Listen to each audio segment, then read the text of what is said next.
भारत भाग्य विधाता पंजाब सिंध गुजरात मराठा द्राविड़ उत्कल बंगा विंध्य हिमाचल यमुना गंगा उज्जल जलधि तरंगा तव शुभ नामे जागे तव शुभ आशीष मांगे गाहे तव जय गाथा जन गण मंगल दायक जय हे भारत भाग्य विधाता जय हे जय हे जय हे जय जय जय जय हे।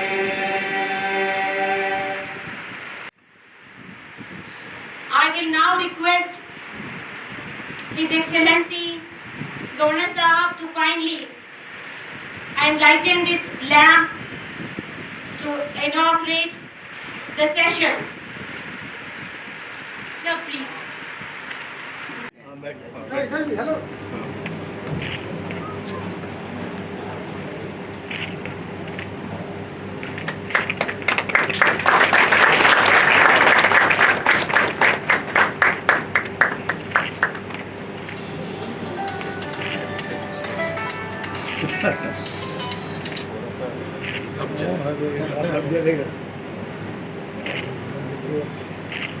हमको ऐसे जलाने की प्रैक्टिस हुई है।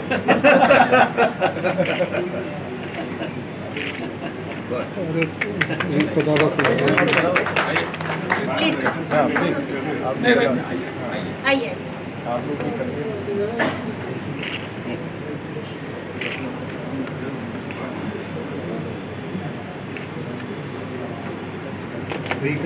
साहब ने किया है। गर्म होगा। डॉक्टर साहब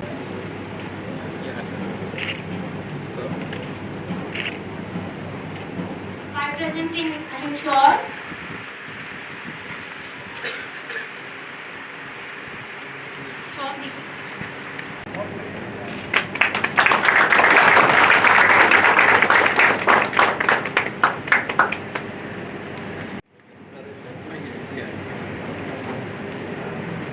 Like that. Go like that.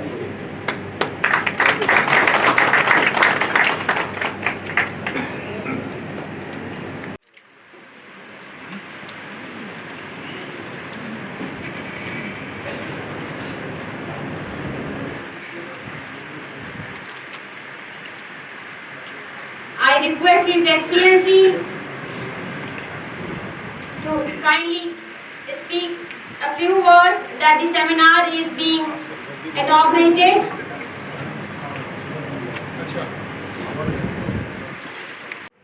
On madrasa system of education, asset and not liability, open.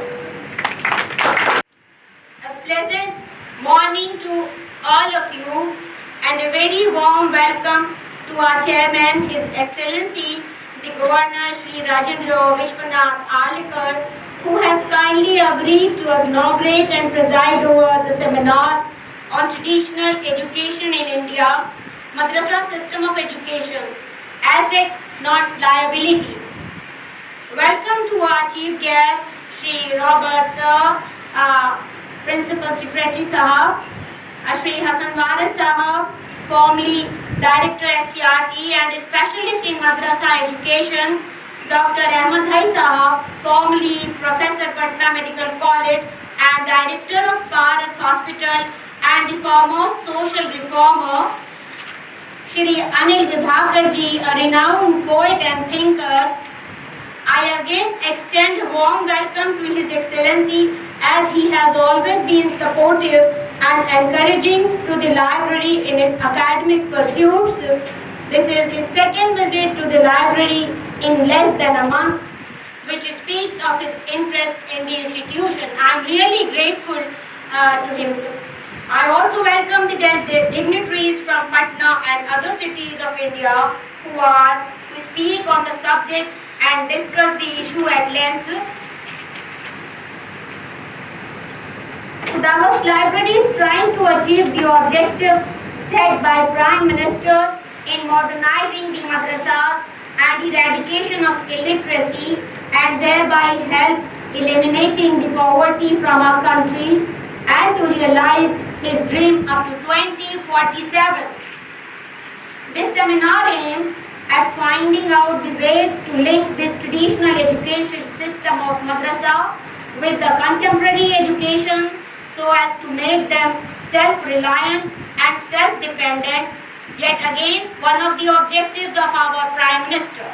Madrasa students can be assets for nation building if they are given the traditional education along with the basics of Hindi, English, arithmetic, science, computers and self-employing job-oriented vocational courses to the madrasa curriculum.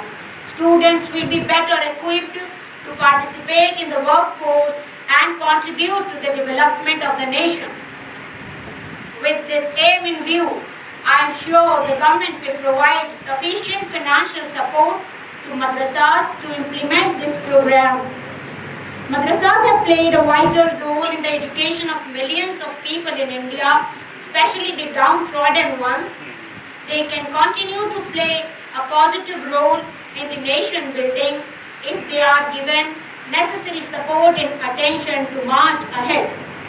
I am sure you will feel in good company when I recall the great names who are the product of madrasa system like Valmiki, Tulsidas, Abul Fazl, Ibn Sina set standards in the subjects of olden days.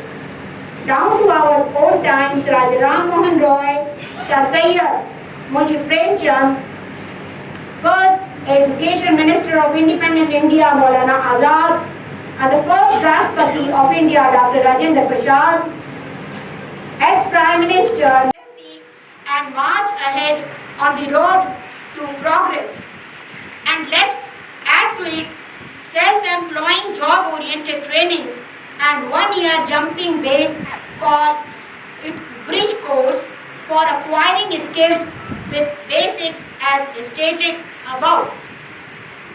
May God help you and all of us.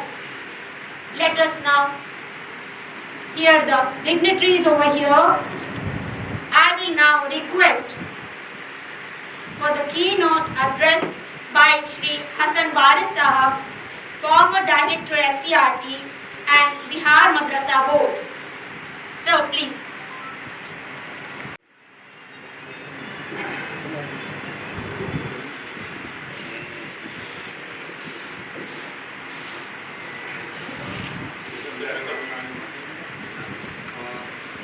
सभी का मैं अभिनंदन, सभी को खुशामदीद। मुझको बोलने का वक्त पहले 15 मिनट, अब यहाँ देख रहा हूँ 5 मिनट हो गया। 5 मिनट पर ही अमल करूँगा। लेकिन थोड़ा मेरी जो बात होगी उसमें कोऑर्डिनेशन आपको ही एस्टैब्लिश करना पड़ेगा। बहुत सी चीज़ भी इसमें छूटेगी।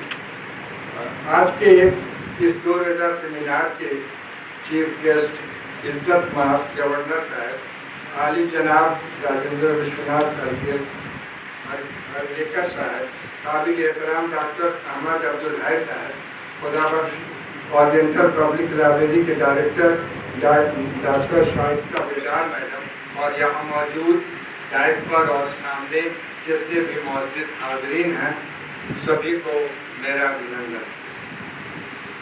मदरसा सिस्टम एक असेट है, इसमें कोई शक नहीं, लेकिन इस मौजू पर बात करने से पहले ये मुनासिब होगा कि ये जान लिया जाए कि हिंदुस्तान में मदरसा की आमद कब हुई। हिंदुस्तान में मुस्लिम हुक्मरानों की आमद हुई तो उन्होंने अपने साथ तालीम का एक निज़ाम भी लाया जो एक वेल डेवलप्ड करिकुलम से लैस था। इस तरह हिंदुस्तान में पहले से राइज तालीम के निज़ाम के तहत तालिबों को, स्टूडेंट्स को स्पिरिचुअल एंड कल्चरल हेरिटेज की तफसीली तालीम के साथ साथ मुख्तलिफ सब्जेक्ट जैसे टिप मतलब मेडिकल, रियाजी, मैथ्स, लॉजिक, एस्ट्रोनॉमी, ज्योमेट्री वगैरह की तालीम भी दी जाने लगी। हिंदुस्तानी तालीम निज़ाम के सबसे बड़ी खूबी यह थी कि उस्ताद तालिब इल्मों में बड़ी महारत और खूबी के साथ मुल्क की स्पिरिचुअल और कल्चरल हेरिटेज को भर देते थे, जिसकी वजह से तालिब इल्मों में बचपन से ही सच बोलने की आदत, एक दूसरे की मदद करने की चाह, वालिदैन और उस्ताद की तकरीम, बड़ों की इज्जत, पड़ोसियों का ख्याल, इसार का जज्बा वगैरह खूबी पनप जाती और वो एक शानदार शख्सियत के सभी खूबियों से लैस होकर परवान चढ़ते। लेकिन जब अंग्रेज हिंदुस्तान आए और उन्होंने मदरसों और स्कूलों में मुख्तलिफ सब्जेक्ट्स के साथ साथ 9-10 में तालीम की एक नई स्कीम लागू किया, जिसमें अंग्रेजी जुबान की तालीम को लाजिम कर दिया गया। इस तरह अंग्रेजों की साजिश कामयाब हो गई और हम धीरे धीरे अपने स्पिरिचुअल एंड कल्चरल हेरिटेज से दूर होते चले गए और ये मान लिया कि अंग्रेजी जुबान की जानकारी से ही हमारी तरक्की हो सकती है। यहाँ तक कि आज़ादी के बाद भी हमारे दिलों में अंग्रेजी की अहमियत इतनी ज़्यादा बढ़ गई कि हम अपने बच्चों को कॉन्वेंट में दाखिला दिलाने लगे और अपने स्पिरिचुअल और कल्चरल हेरिटेज से धीरे धीरे लगभग बेगाना हो गए। आज के तारीख में मदरसा सिस्टम को समाज का असेट बनाने के लिए 2 बुनियादी नुकतों की तरफ ध्यान देना होगा।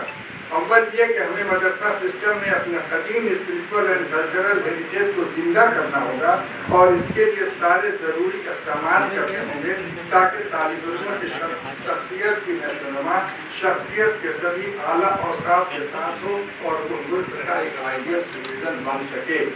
दूसरा नुकता जरा काबिल गौर है, मैं आपसे गुजारिश करूँगा कि बिल्कुल मैं नई बात कर रहा हूँ, इस पर जरा ध्यान और तवज्जो दीजिएगा। दूसरा नुकता यह है कि सूबा बिहार में मुख्तलिफ मेयार के मदरसे हैं जहाँ अव्वल दर्जे से एम.ए. तक की तालीम दी जाती है, लेकिन अलमिया यह है कि दर्जा 8 के बाद मदरसों में सब्जेक्ट टीचर की सहूलत नहीं है।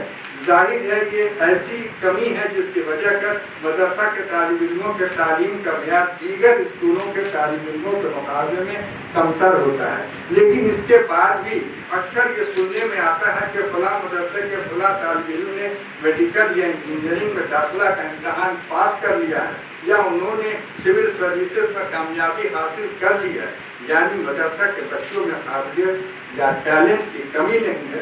ज़रूरत इस बात की है कि उन्हें मुनासिब माहौल मुहैया कराया जाए। इसलिए मदरसा सिस्टम को समाज के लिए फ़ायदेमंद और असेट बनाने के लिए मदरसों को सबसे पहले ट्रेन सब्जेक्ट टीचर्स मुहैया कराना होगा और इसके अलावा यहाँ पर गौर करने की ज़रूरत है और इसके अलावा तहतानिया मेयार से ही हर एक मदरसे में एक अरबी उस्ताद की तकर्रुरी करनी होगी जो अरबी ज़ुबान की तालीम अरबी ज़ुबान में ही देगा। इससे तालिब इल्मों में अरबी ज़ुबान की वर्किंग अहमियत आ जाएगी। अब हमें इन्हें सूबा के सरकार की मदद से मुख्तलिफ ट्रेड्स में ट्रेनिंग देकर इन्हें इनकी अहलियत और सलाहियत के मुताबिक सर्टिफिकेट मुहैया कराना होगा। तो ऐसे सारे नौजवान दुनिया में लगभग 22 ममालिक हैं जहाँ अरबी ज़ुबान उनकी ऑफिशियल लैंग्वेज है और जहाँ मुख्तलिफ ट्रेड्स में स्किल्ड वर्कर्स की बेइंतहा ज़रूरत है। तो ऐसे मुल्कों में उन्हें आसानी से रोज़गार मिल जाएगा, रोज़गार मिल जाने का इम्कान है। इस पूरी कार्रवाई में उनके अरबी ज़ुबान की वर्किंग लियाकत का नुमाया किरदार होगा। इन 22 मुल्कों के अलावा 11 ममालिक ऐसे भी हैं जहाँ की मादरी ज़ुबान अरबी है, यानी कुल मिलाकर 33 ममालिक होंगे जहाँ हमारे नौजवान सिर्फ अरबी ज़ुबान की वर्किंग अहलियत और मुख्तलिफ ट्रेड्स में ट्रेनिंग हासिल करके अपना मुस्तक़बिल संवार सकते हैं। इस कदम से न सिर्फ सैकड़ों नौजवानों की फैमिली माशी हालत दुरुस्त होगी, बल्कि वो बैरून मुल्क से जो सरमाया अपने मुल्क को भेजेंगे, इससे मुल्क के फॉरेन एक्सचेंज के ज़ख़ीरे में काबिल क़दर इज़ाफ़ा होगा। मैं ये इसलिए कहना चाहता हूँ कि आज की तारीख में जब हम बैरून मुल्क जाते भी हैं तो अरबी नहीं जानने की वजह से अपने को कम्युनिकेट नहीं कर सकते और वो जो कहना चाहते उस मुल्क के लोग उसको भी समझने में मुश्किल होती है। लेकिन अगर अरबी ज़बान की वर्किंग अहलियत आ जाएगी तो हम हिंदुस्तानी पूरे दुनिया में एक अच्छे शहरी के रूप में मशहूर है और हमारी मांग सारी दुनिया से, खास करके उन 43 मुल्कों से जहाँ भी उनके ऑफिशियल या मादरी ज़ुबान है, मांग होगी। और यहाँ जो बेरोज़गारी का इंतशार है, बेरोज़गारी की वजह से इंतशार है उस पर हम आसानी से काबू पा सकते हैं। आखिर में मैं यकीन के साथ कह सकता हूँ, हमने आज अपनी बेतवज्जही से मदरसा सिस्टम को लाइबिलिटी बना लिया। अगर हम अपनी इस बेतवज्जही को हटाकर मदरसा सिस्टम को सुधारने की तरफ ध्यान दें तो मदरसा सिस्टम लाइबिलिटी की जगह एसेट हो जाएगा और हज़ारों नौजवानों को अपने मुस्तक़बिल संवारने का मौका फराहम होगा। मैं अपनी बात इस शेर के साथ ख़त्म करता हूँ, मुझसे ऐ गर्दिश अय्याम कितना न उलझ, मैंने हर रंग में जीने के कसम। बहुत बहुत शुक्रिया। Thank you, sir. Thank you very much.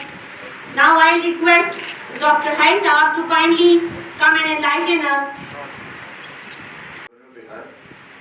Robert साहब, ऑनरेबल डायरेक्टर साहबा, हसन वारिस साहब, खुदावंश खान के पुत्र शबली साहब तशरीफ लाए हैं, डॉक्टर आबिद बेदार साहब, नरेश माथुर साहब, बुजुर्गों, दोस्तों, बहनों और भाइयों, सबसे पहले तो हम मुबारकबाद देना चाहेंगे गवर्नर साहब को और शास्त्रा साहबा को कि आज के इस बड़ी इम्पोर्टेंट सेमिनार को उन्होंने यहाँ कायम किया।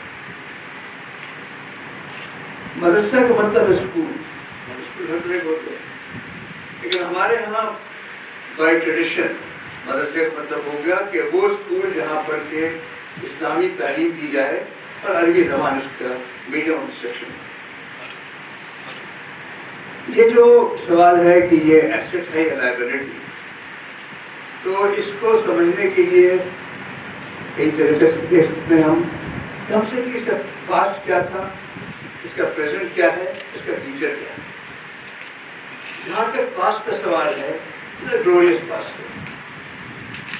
हम इसी लाइब्रेरी में खुदा बेदार साहब जहाँ पर बैठे हुए हैं, सर एक जो मैन्युस्क्रिप्ट में किताब है किताब तस्रीफ, ये सर्जरी की टेक्स्ट बुक थी, हमें अरबी नहीं आती, बेदार साहब की मेहरबानी से हम लोगों ने उसको ट्रांसलेट किया और जब और गहराई बगैर पता चला कि ये किताब तस्रीफ तारीफ 500 साल तक यूनिवर्सिटी ऑफ पडुआ और यूनिवर्सिटी ऑफ कैम्ब्रिज में टेक्स्ट बुक ऑफ सर्जरी थी for 500 years। हम नहीं कर रहे, ये एनसाइक्लोपीडिया ब्रिटानिका में लिखा हुआ है, तो ये उसका रुतबा था।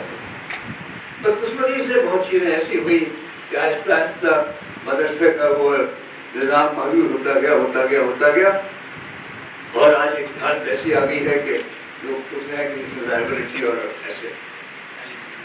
हमें ये भी याद है सर कि इस किसी बार बैठे से कुछ दिन पहले डॉक्टर भाई साहब थे यहाँ पर,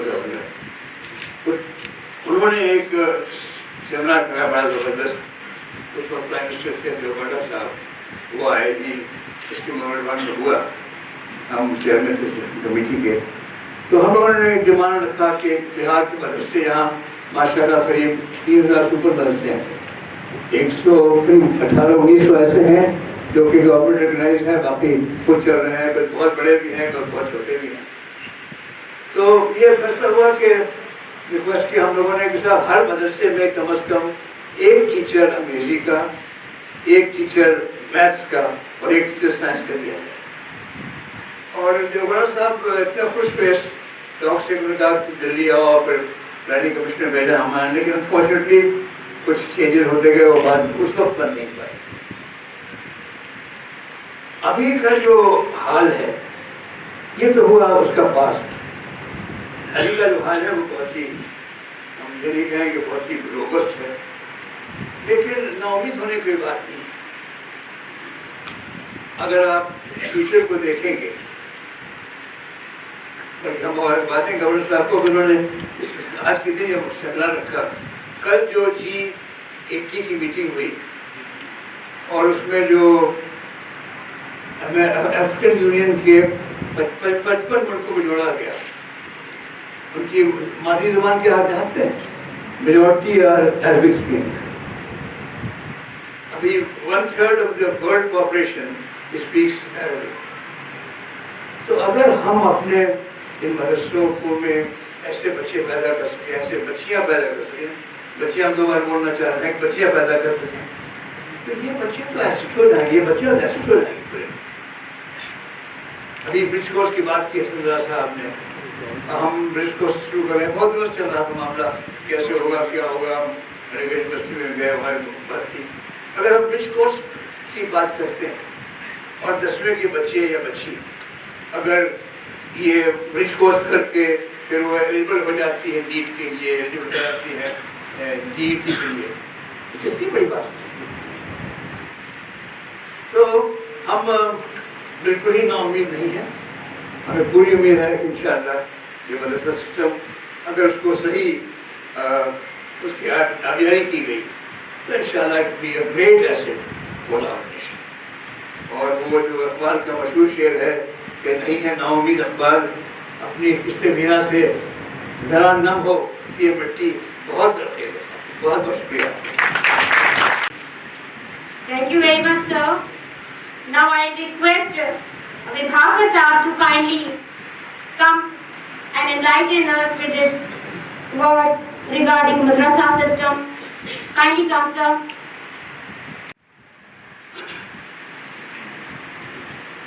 बिहार के राज्यपाल महामहिम श्री राजेंद्र विश्वनाथ अम्बेडकर जी, जो हमारी लाइब्रेरी जो है उसके निदेशक मोहतरमा साहित्या बेदार जी और इस समारोह में उपस्थित हमारे सभी विद्वजन,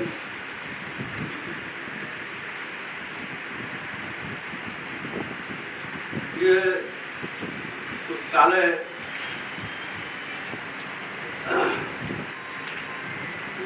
की बहुत बड़ी परंपरा, स्वर्ण इतिहास इसका रहा है और जो सेमिनार का आयोजन हुआ है मदरसा सिस्टम पर, ये बहुत खुशी की बात है। मदरसा शिक्षा या सिस्टम जो है इसको मैं पारंपरिक शिक्षा के रूप में देखता हूँ और मैं कहना चाहूँगा यहाँ कि परंपराएं हमारी पहचान होती हैं, परंपराएं बहुत पुरानी होती हैं, कपंथी आती हैं और हमारी शिनाख्त होती है, पहचान होती है और अपनी पहचान को हमेशा कायम रखना चाहिए। इसलिए हमारी परंपरा, अपनी परंपरा को सम्मान करना चाहिए। दूसरी महत्वपूर्ण बात यह है कि परंपराएं बदलती भी है समय के अनुसार। ऐसा नहीं कि जो परंपराएं शुरू हुई बहुत पहले वो परंपरा अपनी वही रहे, समय के अनुसार परंपराएं बदलती भी। तो हमारी जो पारंपरिक शिक्षा है इसका समय के अनुसार इसमें बदलाव भी जरूरी है, इसका आधुनिकीकरण होना चाहिए, मॉडर्नाइज होना चाहिए। बहुत खुशी की बात है कि इस समय जो सरकार है उन्होंने महत्व दिया है, मदरसा सिस्टम को महत्व दिया है और उनका एक बहुत महत्वपूर्ण एक बात उन्होंने कही थी बहुत पहले कि एक हाथ में कुरान और दूसरे हाथ में कंप्यूटर होना चाहिए। ये हमारे प्रधानमंत्री का वक्तव्य है, कहना है। तो ये कहने का अर्थ ये है कि हमारी धार्मिक शिक्षा वो भी साथ में हो और आधुनिक शिक्षा भी हमारे जो मदरसा में पढ़ते हो उनको आधुनिक शिक्षा भी मिले, ताकि जिस तरह से हम प्रगति कर रहे हैं, हमारा देश प्रगति कर रहा है, समाज प्रगति कर रहा है, आप चांद पर जा रहे हैं, सूर्य के लिए सूर्यान हमारा चला है, तो इसमें भी हमारी भागीदारी हो, हमारी परंपरा उसमें भी बने, नई नई परंपरा हम बनाएं। इस तरह से ये सेमिनार बहुत महत्वपूर्ण होगा। मुझे खुशी है कि आज हमारे जो बिहार के महामहिम राज्यपाल हैं ये बड़े ही विद्वान व्यक्ति हैं, बहुत खुशनसीब हूँ मैं। कल भी मैंने इनका वक्तव्य सुना, चाणक्य होटल में एक कार्यक्रम था, इतनी अद्भुत बातें कही उन्होंने। ये पुस्तक प्रेमी बहुत की बात, और पुस्तक मिलने के बाद पुस्तक छोड़ते नहीं है, ऐसा नहीं कि हमारे जमा हो गया, पढ़ते। और कल उनका वक्तव्य हुआ, अद्भुत हुआ, मैं तो दंग रह गया सुनकर।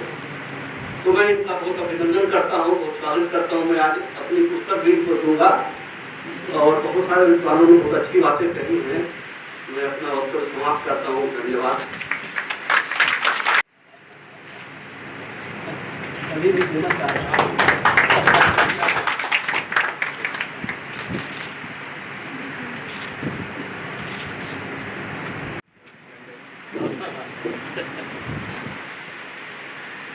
Thank you very much, sir.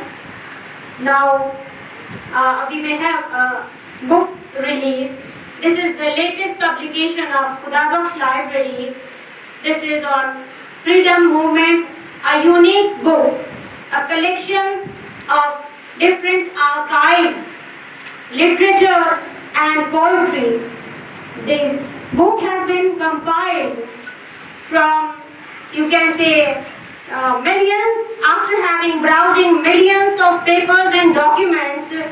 Now we have compiled this book into 1,000 pages.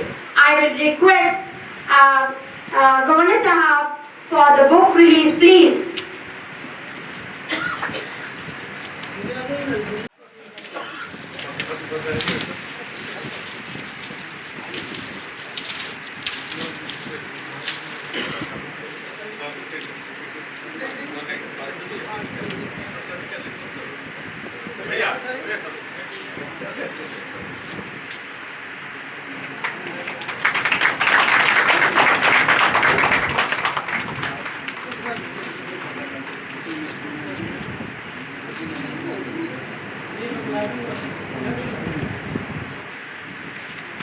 Khudabakhsh Library has been awarding its efficient employees, and this is called Efficiency Awards to the library staff by the gracious hands of His Excellency Governor Sahib and the Honorable.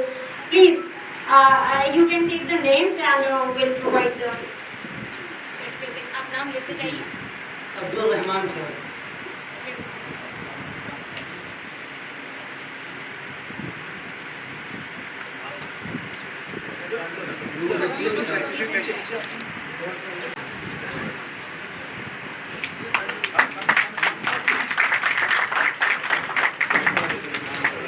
Nooruddin साहब.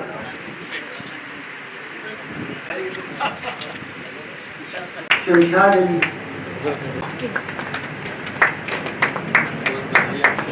खुर्शीद आलम. अर्शदुल हक साहब. खुर्शीद आलम. अर्शदुल हक. सद्दाम हुसैन.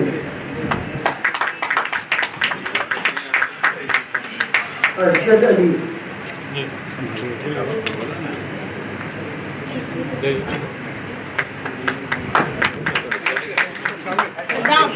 जावेद अख्तर.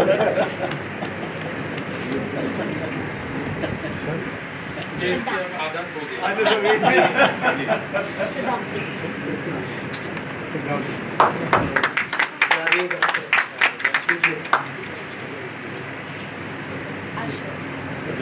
जावेद अख्तर.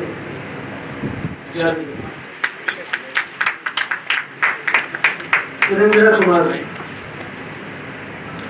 जावेद अख्तर.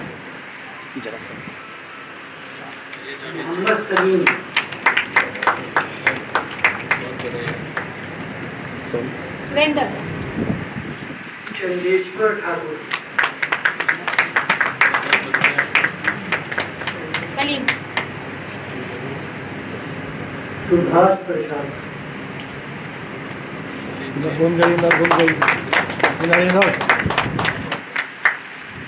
अवध किशोर. चंदेश्वर ठाकुर. अवध किशोर.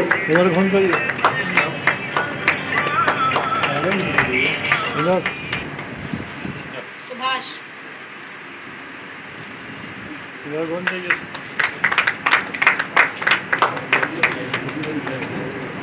अवध किशोर. घूम जाइए ऐसे ऐसे अरे घूम जाइए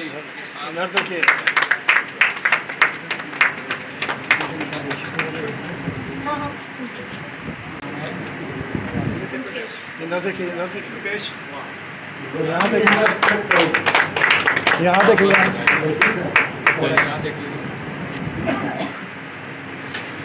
अंबिका. अंबिका जी.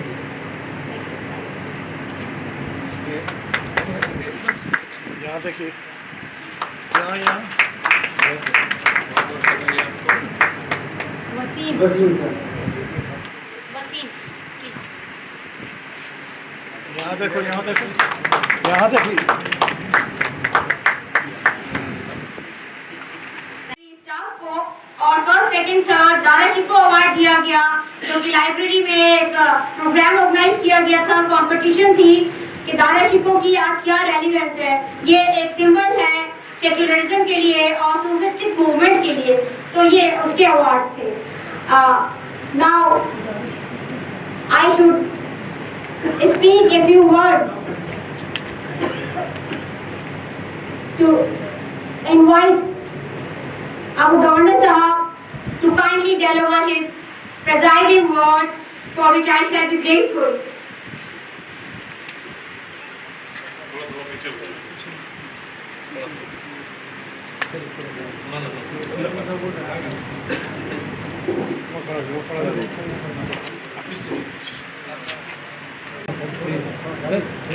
वीडियो आगे नहीं जाएगा आपको मेरे सो जाएगा।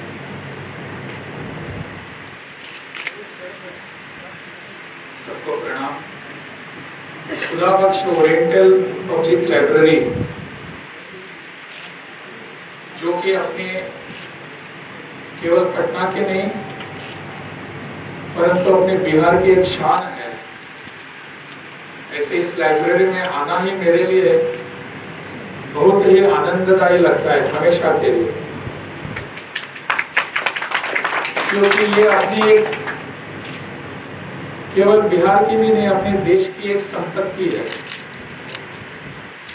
इसमें जो भी पुस्तकें हैं, बुक्स हैं, वो हमारी पूरी संस्कृति बताती है और पूरे विश्व के सामने, सब दुनिया के सामने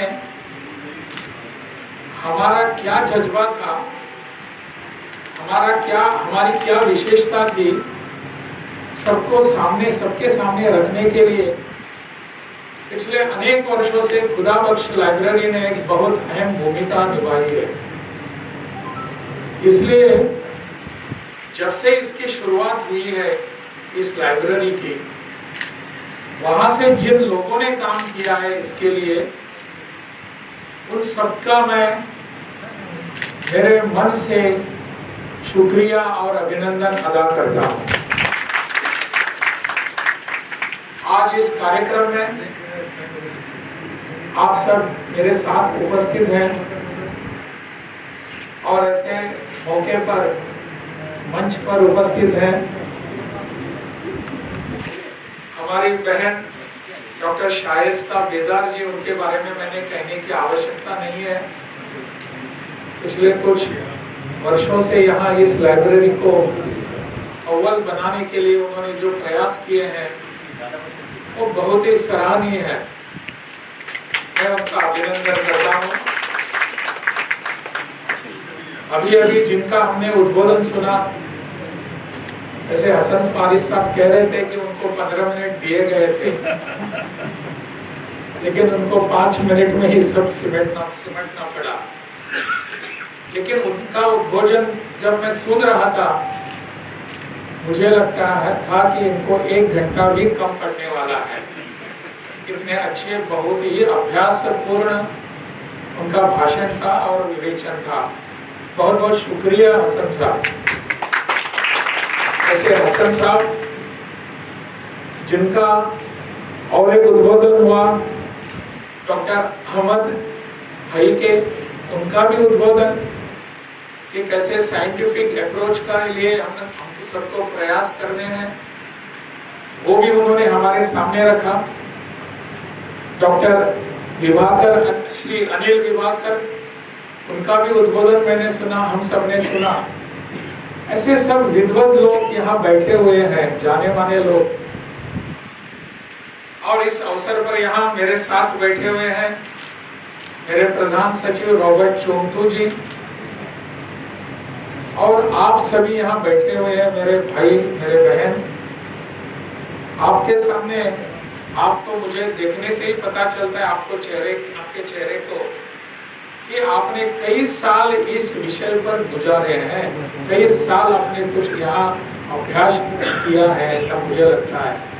और आपके सामने मैं क्या बोलूँगा, क्योंकि आपकी इस खुदा बख्श लाइब्रेरी ही नहीं, परंतु इसके द्वारा हमारी जो संस्कृति, हमारी जो विरासत है, इसके बारे में आपने जो भी एक अध्ययन किया है, अभ्यास किया है, वो मुझे लगता है बहुत ही काफ़ी है।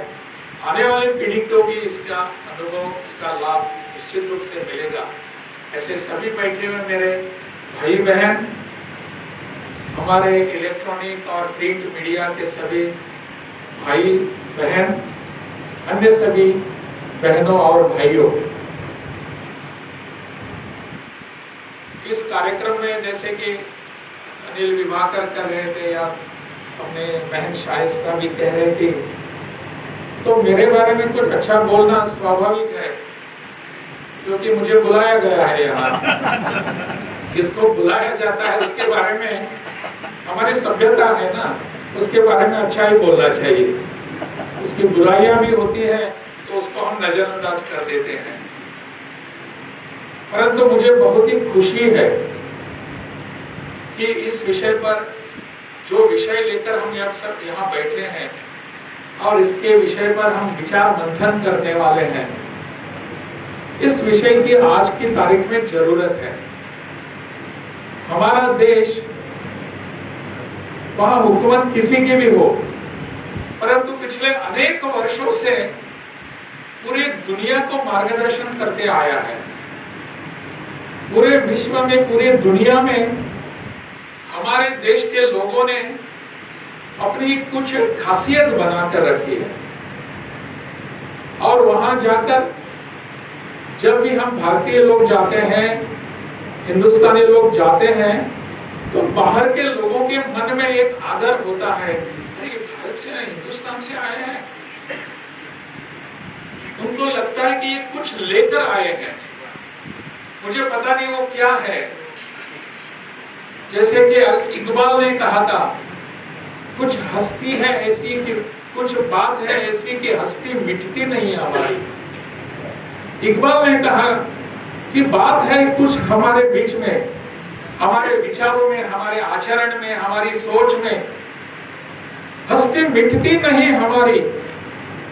वो क्या है हस्ती? वो हस्ती ये है कि इतने वर्षों से हम एक दूसरे के भाई बनकर यहाँ रहे हैं।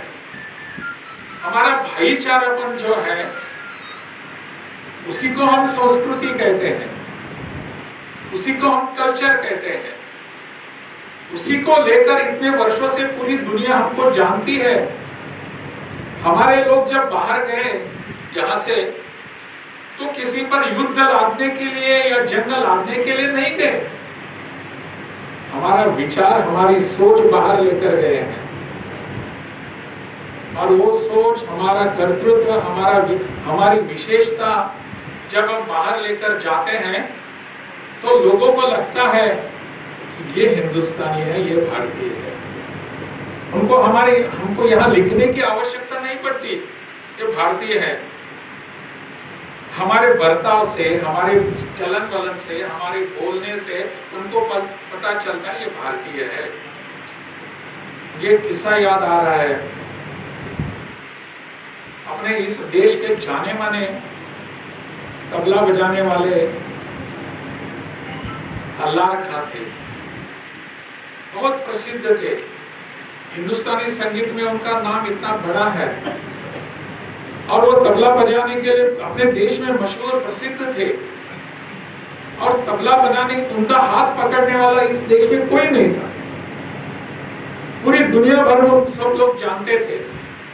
दुनिया भर से उनको आमंत्रण आते थे, बुलावा आता था कि आइए आप हमारे यहाँ परफॉर्म कर दीजिए।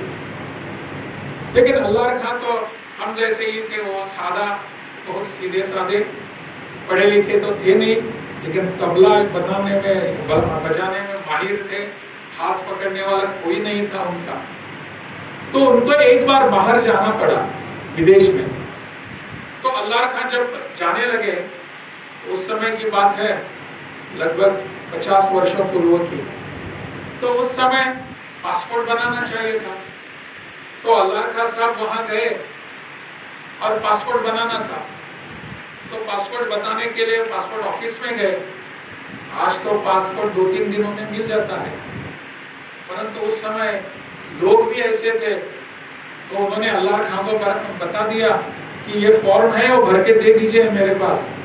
वहां का जो अफसर बैठा था, तो अल्लाह खां पढ़े लिखे तो थे नहीं, तो उन्होंने कहा कि भाई साहब बेटा आप ही भर के दे दो ना। तो वहां के अफसर उनको देखते ही रहे, आपको कुछ लिखना पढ़ना नहीं आता, विदेशों में क्यों जा रहे हैं, यहीं पर रहिए ना। उनको पता नहीं था कि ये कौन आदमी है, अल्लाह खां क्या है, क्या हस्ती है। तो बाद में उन्होंने कहा, अल्लाह खां कहने लगे बेटा मैं पढ़ा लिखा तो नहीं हूँ, लेकिन मेरी एक विनती है, जरा आप भर के दे दो ना।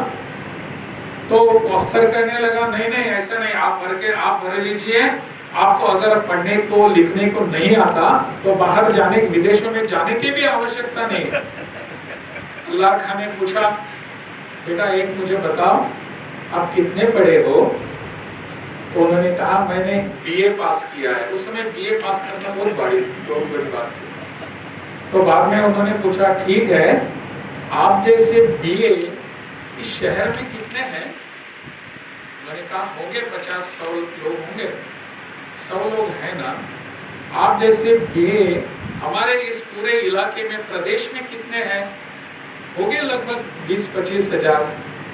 तो अल्लाह खां और भी आगे पूछते हैं कि आप जैसे बीए पूरे दुनिया में कितने होंगे। तो उसने कहा पूरे दुनिया में से लाखों होंगे, करोड़ों होंगे बीए। ऐसा है ना। अल्लाह खां बाद में बोलते हैं आप जैसे बीए पूरी दुनिया में करोड़ों होंगे, लेकिन पूरी दुनिया में अल्लाह खां एक ही है। ये हमारी असली है, ये हमारी पहचान है, ये हमारी असलियत है। अल्लाह खां जैसे लोगों को पूरी दुनिया जानती है। अल्लाह खां जैसा और कोई नहीं था। बीए में पास किए हुए बहुत सारे थे, लेकिन अल्लाह खां जब जाते हैं तब बोलते हैं कि अल्लाह खां एक ही है पूरी दुनिया के लिए, इसलिए मुझे विदेश में जाना पड़ता है। आपको जाने की आवश्यकता नहीं, क्योंकि आप बीए हैं, वहां बहुत सारे बीए पड़े हुए हैं। ऐसे लोग हमारे बीच में आए, ये हमारी संस्कृति है, ये हमारी विचारधारा है।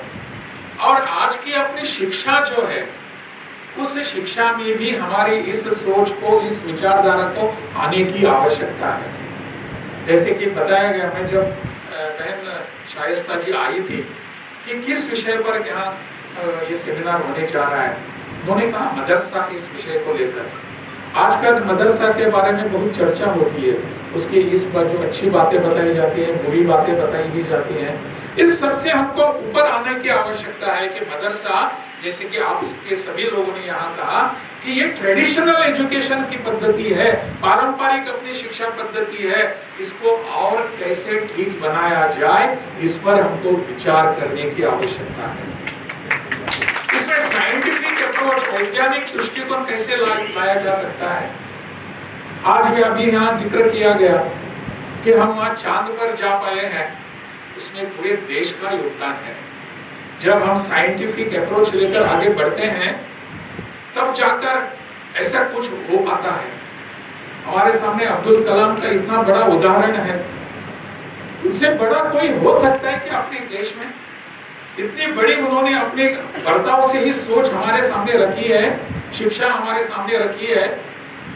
साइंटिफिक अप्रोच क्या होता है, उनके तरफ देखने के बाद पता चलता है। मेरा सौभाग्य रहा, जब मैं रामेश्वरम में गया था तो अब्दुल कलाम साहब के घर पर जाकर उनकी श्रद्धांजलि देने का मुझे सौभाग्य मिला। मैं बहुत धन्य समझ रहा था। वहाँ उनके भाई थे, उनके भाई के बेटा भी था। उन्होंने मुझे अब्दुल कलाम उनकी कक्षा दिखाई, उनका रूप दिखाया, वो कहाँ बैठते थे वगैरह सब। इतनी बड़ी हस्ती हमारे देश में हो चुकी है। क्यों? साइंटिफिक अप्रोच होने के कारण, वैज्ञानिक दृष्टिकोण होने के कारण। मदरसा में अगर आज कुछ लोग ऐसे वैसे बोलते हैं, उसको सुधारने की उस सोच को सुधारने की, ऐसे वैसे बोलने वाले लोगों की बोलती बंद करने की जिम्मेदारी हम सबकी बनती है। हमको इस दिशा में काम करना है। मदरसा है, उसमें अच्छी शिक्षा दी जाती है। यह एक विशेष रूप हमारा मदरसा का सबके सामने आने की जरूरत है। सरकार को भी लगता है, सरकार में भी अनेक लोग विचार करने वाले अनेक होते हैं, इस दिशा में बोलते हैं, उस भाषा में बोलते हैं, सब कुछ बोलने वाले, किसी भी अच्छे काम के लिए भी होता है ये। लेकिन उनकी सोच बदलने का जिम्मा किसका होता है? हमारा होता है। हम सबको इकट्ठे आकर प्रयास करने होंगे। मदरसा आज जैसे कि यहाँ उदाहरण आ गया कि कंप्यूटर टेक्नोलॉजी है, आज की आईटी है, इंफॉर्मेशन टेक्नोलॉजी है, कंप्यूटर है, इन सबको हमारी मदरसे में आने की जरूरत है। और तब जाकर हमारा मदरसा जो है बाकी सब लोगों के लिए एक उदाहरण बनकर सामने आएगा।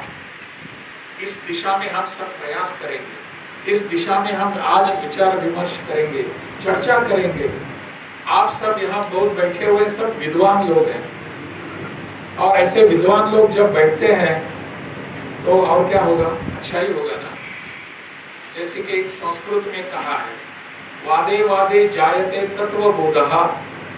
जब हम विद्वान लोग बैठते हैं तो थोड़ा वाद विवाद होता है, चर्चा होती है, ये एक बात कहेंगे, वो दूसरी बात कहेंगे, लेकिन अंत में ये होता है, वादे वादे जायते तत्वबोधः। बोध हो जाता है, तत्व बोध हो जाता है, क्या करना है हमको।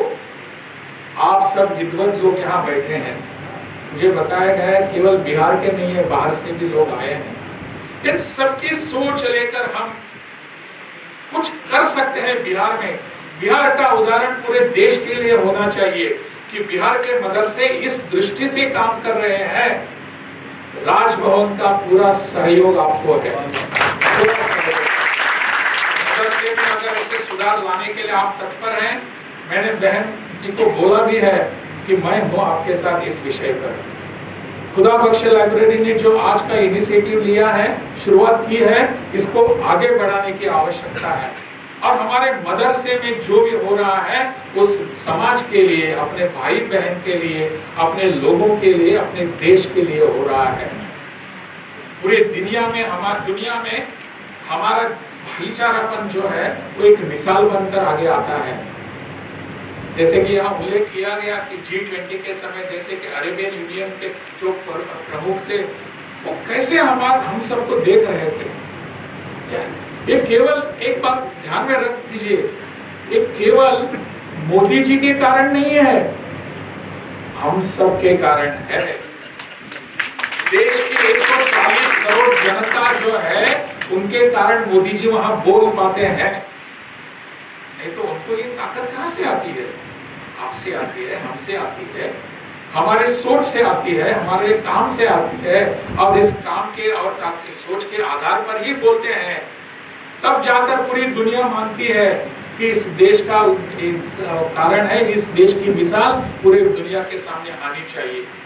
मुझे पूरा विश्वास है, भरोसा है कि आप जब यहाँ आप बैठे हैं इस दिशा में जरूर विचार करेंगे। और इस विषय पर चर्चा जो भी होगी, शाइस्ता जी आप मुझे इसका एक रिपोर्ट बनाकर मुझे दे दीजिए, इस पूरे विचार मंथन का, पूरी चर्चा का, और इस पर कैसे अमल किया जा सकता है, क्या करना है। हम साथ में रहकर और बाकी सब लोगों को लेकर बैठेंगे और आगे वाली कार्यवाही भी हम करेंगे। मुझे विश्वास है इस दिशा में जाकर और हमारा मदरसा एक अच्छा उदाहरण पूरे दुनिया के सामने हो, ऐसे प्रयास करने वाले सब यहाँ बैठे हुए हैं। आप सबको फिर एक बार नमन करता हूँ, शुक्रिया अदा करता हूँ। जय हिंद।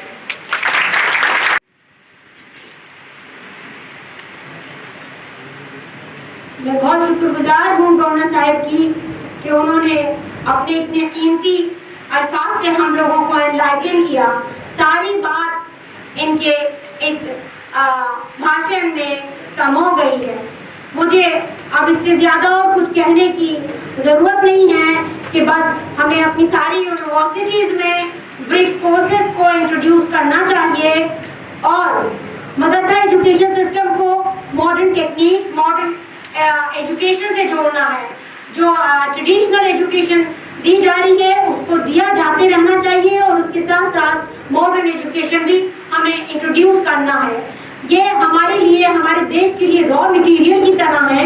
जैसे हमारा देश रॉ मटेरियल से रिच होता है, उसी तरह ये मदरसा एजुकेटेड ग्रेजुएट्स हैं, ये रॉ मटेरियल की तरह है, बड़ा कीमती रॉ मटेरियल है और हमें इनको अच्छी तरह से यूटिलाइज करना है। ये हम पे डिपेंड करता है कि हम इनको किस तरह अच्छी तरह से यूटिलाइज कर सकें।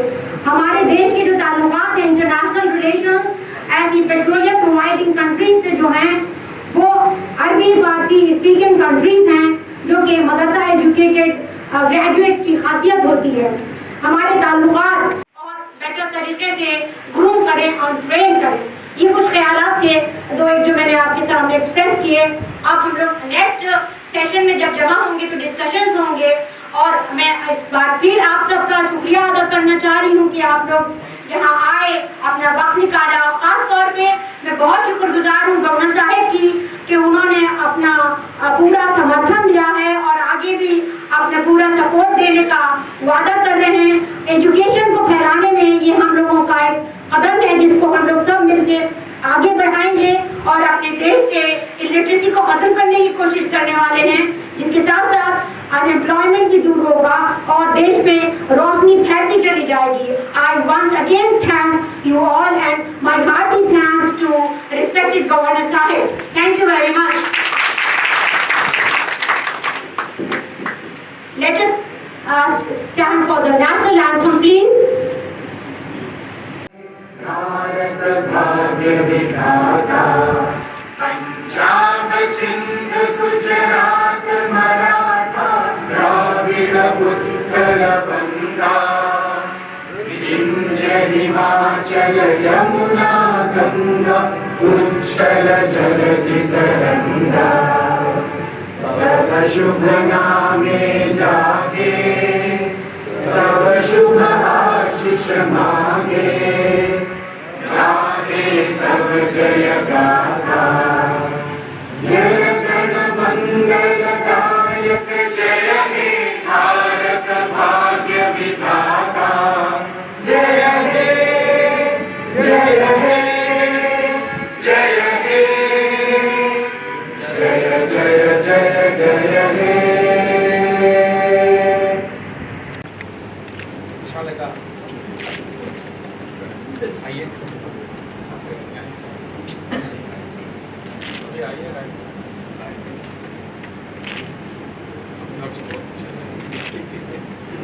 यहाँ कहीं के हैं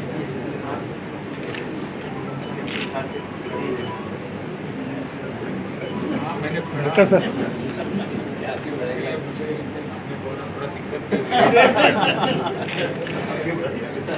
नहीं सर, बड़ी अच्छी बात की आपने चाहे जो मैं बोले जिस thank you.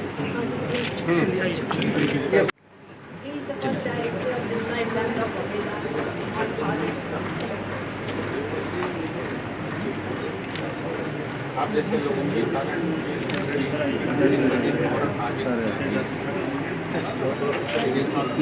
your efforts that those years have made this बहुत अच्छा लगा आज आपने बहुत अच्छा आपके दिल की सबकी आवाज़ की आवाज़